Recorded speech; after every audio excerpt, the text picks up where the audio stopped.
ಎಲ್ರಿಗೂ ನಮಸ್ಕಾರ. ಈ ಕಡೆಯಲ್ಲಿ ಮಾತಾಡೋದೊಂದು ಭಾಳ ಕಷ್ಟದ ಕೆಲಸ. ಏನೇನು ಮಾತಾಡಬೇಕು ಅಂತ ಅಂದ್ಕೊಂಡಿರ್ತೀನೋ ಅದನ್ನೆಲ್ಲ ಮಾತಾಡ್ಬಿಟ್ಟಿದ್ದಾರೆ ಆಗಲೇ. ನಾನು ಫಸ್ಟ್ ಅಂದ್ಕೊಂಡಿದ್ದೇನು ಅಂದರೆ, ಪ್ರಕಾಶ್ ಅವರು ಇದನ್ನು ಯಾಕೆ ಪ್ಯಾನ್ ಇಂಡಿಯಾ ರಿಲೀಸ್ ಮಾಡ್ತಾ ಇಲ್ಲ ಅಂತ ಕೇಳೋಣ ಅಂತ. ಅಷ್ಟೊತ್ತಿಗೆ ಅಣ್ಣ ಹೇಳಿದ್ರು, ಒಂದು ತಿಂಗಳು ಲೇಟ್ ಮಾಡಾದರೂ ಪ್ಯಾನ್ ಇಂಡಿಯಾ ಮಾಡಿಬಿಡಿ, ಟ್ರೆಂಡ್ ಬೇರೆ ಈಗ ಅದು. ಎರಡನೇದು, 10 ವರ್ಷದ ಹಿಂದೆ ಪ್ರೆಸ್ ಮೀಟ್ನಲ್ಲಿ ಅವತ್ತು ನೋಡಿದ್ದಕ್ಕೂ ಇವತ್ತು ನೋಡ್ತಾ ಇರೋದಕ್ಕೂ 90% ಎಲ್ಲ ಹೊಸ ಜರ್ನಲಿಸ್ಟ್ಗಳು. ಇವತ್ತು ಒಂದು 10% ಮಾತ್ರ ಜನ ಇದ್ದಾರೆ. ಏನು ವೆಂಕಿ?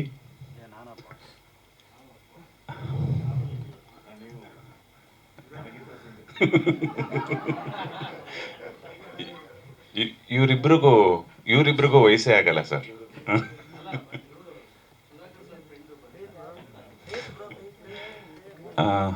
ಬಹುಶಃ ಅವತ್ತಿನ ಪ್ರೆಸ್ ಮೀಟ್ನಲ್ಲಿ ಇಡೀ ಟೀಮು ಅವತ್ತಿನ ಅನುಭವನ ಹಂಚ್ಕೊಂಡಿತ್ತು. ಅದು ಯಾವುದು ನಿಮಗೆ ಗೊತ್ತಿರಲಿಲ್ಲ. ಇವತ್ತು ಮತ್ತೆ ಅದು ರಿವೈವ್ ಆಗ್ತಾ ಇದೆ ಅಷ್ಟೇ. ಎಲ್ಲರೂ ಮತ್ತೆ ಅದನ್ನು ಹೇಳ್ಕೊತಾ ಇದ್ದಾರೆ. ಹಾಗೆ ನನ್ನ ಅನುಭವ ಕೂಡ ಹೇಳ್ಕೊತೀನಿ. ನಾನು ಈ ಟೀಮಿಗೆ ಬಂದಿದ್ದು ಅಚಾನಕ್ ಕೂಡ. UTV ಆಫೀಸ್ ಒಂದಿತ್ತು, ಅಲ್ಲಿ ಆಡಿಷನ್ ಮಾಡ್ತಾಯಿದ್ರು ಇವರು. ನಾನಲ್ಲಿ ಜಗದೀಶ್ ಪಾಟೀಲ್ ಅಂತ ಇವ್ರಿಗೆ ಫ್ರೆಂಡು, ಕಾಮನ್ ಫ್ರೆಂಡು. ಅವ್ರನ್ನ ನೋಡೋಕ್ಕೆ ನಾನು ಹೋಗಿದ್ದೆ. ಅವರು ಜಗದೀಶು ಅನೂಪನ್ ಕರೆದು ಕೇಳಿದ್ರು, ಏನಾರು ಈ ಹುಡುಗನಿಗೊಂದು ರೋಲ್ ಕೊಡ್ತೀಯಾ ನೀನು ಅಂತ. ನೋಡೋಣ ಸರ್, ಎಲ್ಲನೂ ಫಿಕ್ಸ್ ಆಗೋಗಿದೆ, ಯಾವುದೋ ಒಂದು ಡಾಕ್ಟ್ರ್ ರೋಲ್ ಇದೆ, ಅದೊಂದಿದೆ, ಟ್ರೈ ಮಾಡ್ತೀನಿ ಅಂತ ಹೇಳಿದರು. ಸರಿ ಮಾತಾಡ್ತಾ ಇದ್ವಿ. ಅಷ್ಟೊತ್ತಿಗೆ ಅನೂಪಿನ ಇನ್ನೊಬ್ಬ ಫ್ರೆಂಡ್ ಇದ್ದಾರೆ, ಪ್ರಾಣ್ ಅಂತ. ಎಲ್ಲಿದ್ದಾರೆ ಪ್ರಾಣೀಗ? ಓಕೆ. ಅವರು he was AD with Anoop. ಅವರು ಬಂದೇನೋ ಹೇಳಿದ್ರು ಅಂತ ಕಾಣಿಸುತ್ತೆ. ಆಮೇಲೆ ಅನೂಪ್ ಬಂದರು, ಒಂದು ಪೊಲೀಸ್ ರೋಲ್ ಇದೆ, ಮಾಡ್ತೀರಾ ಅಂತ. ಪೊಲೀಸ್ ರೋಲ್ ಮಾಡೋಕ್ಕೆ ಅವಾಗ ಭಾಳ ಖುಷಿ ಇತ್ತು ನನಗೆ. ಯಾಕೆಂದ್ರೆ ನನಗೊಂದು ಡ್ರೀಮ್ ಇತ್ತು, ನಾನು IPS ಓದಬೇಕು, ಆಫೀಸರ್ ಆಗಬೇಕು ಅಂತ. ಆಗಲಿಲ್ಲ. ಹಿಂಗಾರು ತೀರಿಸ್ಕೊಂಬಿಡೋಣ ಅಂತ ಒಂದು ಚಪಲ ಇತ್ತು. ಅನೂಪ್ ಒಂದು ಆಡಿಷನ್ ಮಾಡೋಣ ಕೇಳಿದ್ರು. ಅಲ್ಲೇ ನಿರೂಪು, ನಾನು ಅನೂಪ್ ಒಂದು ಮಾಡಿದ್ವಿ. And he was impressed. ಇವತ್ತಿಗೂ ನನ್ನ ಅನೂಪ್ ಫೋನ್ ಮಾಡಿದಾಗೆಲ್ಲ ಏನ್ರಿ ಹಾದಿಮನಿ ಅಂತಲೇ ಕೇಳ್ತಾರೆ, ಹೊರತು ನನ್ನ ಹೆಸರೇ ಹೇಳಲ್ಲ ಅವರು. So that was the how I joined ಅಂತ. ಅದಾದಮೇಲೆ he gave me full liberty. ನನಗೆ ಆ್ಯಕ್ಟ್ ಮಾಡಬೇಕಾದ್ರೆ ನನಗೆ ಫುಲ್ ಸ್ಪೇಸ್ ಕೊಟ್ಟಿದ್ರು. ಏನಾದ್ರು ಮಾಡು ನೀನು, ಒಟ್ಟಿನಲ್ಲಿ ಹೀಗೆ ಮಾಡು ಅಂತ. So I took the privilege. ಅದೊಂದು ತುಂಬ ನಮಗೆ ಕಾಡಿದ್ದು ಒಂದು ಸೀನು ಅಂದರೆ, ಬಹುಶಃ ಡಿಸೆಂಬರ್ ಚಳಿಲಿ ಮಡಿಕೇರಿಲಿ ಮಳೇಲಿ ಮಾಡಿದ್ದು ನಾವು. ಮಡಿಕೇರಿ ಚಳಿ, ಅದು ಡಿಸೆಂಬರ್ ಚಳಿ, ಅದು ನೀರು ಹುಯ್ಕೊಂಡು ಮಳೆ ಸೀನು. ಪೆನ್ ಡ್ರೈವ್ ಕಿತ್ಕೊಳ್ಳೋದೊಂದು ಸೀನ್ ಬರುತ್ತೆ. ವಿಲಿಯಮ್ಸ್ ಎಲ್ಲ ಸಿಕ್ಕಾಪಟ್ಟೆ ಚಳಿ.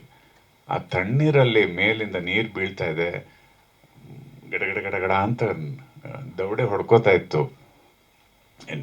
ಅದು ಹೇಳೋಕ್ಕೆ ಆಗಲ್ಲ ಹಂಗೆ. ಅಷ್ಟು ಇಂಟೆನ್ಸ್ ಸೀನ್ ಬೇರೆ ಅದು. ತುಂಬ ಆ ಥರದ ಸೀನ್ಗಳೆಲ್ಲ ತುಂಬ ಖುಷಿಪಟ್ಟು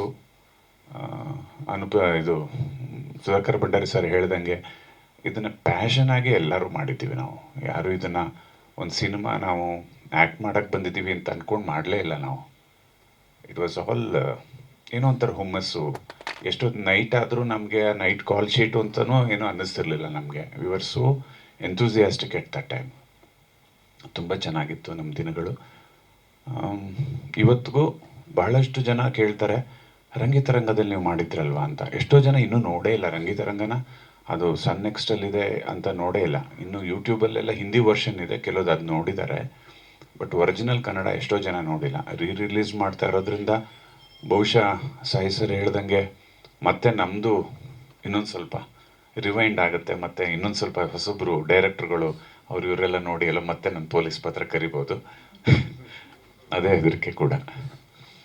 ಒಟ್ಟಾರೆಯಾಗಿ ಮತ್ತೆ ರಿಲೀಸ್ ಆಗ್ತಾ ಇರೋದೊಂದು ಖುಷಿ ಕೊಟ್ಟಿದೆ. ಈ ಸಿನಿಮಾದಿಂದ ನನಗೊಂದು ಹೆಸರು ಬಂದಿದೆ ಅನ್ನೋದನ್ನು ತುಂಬ ಹೆಮ್ಮೆಯಿಂದ ಹೇಳ್ಕೊತೀನಿ. Thanks Anoop, Sudhakar Bhandari sir and all the dignitaries here. And ತುಂಬ ಚೆನ್ನಾಗಿ ತೋರಿಸಿರೋದು ವಿಲಿ. Thank you everybody, thank you.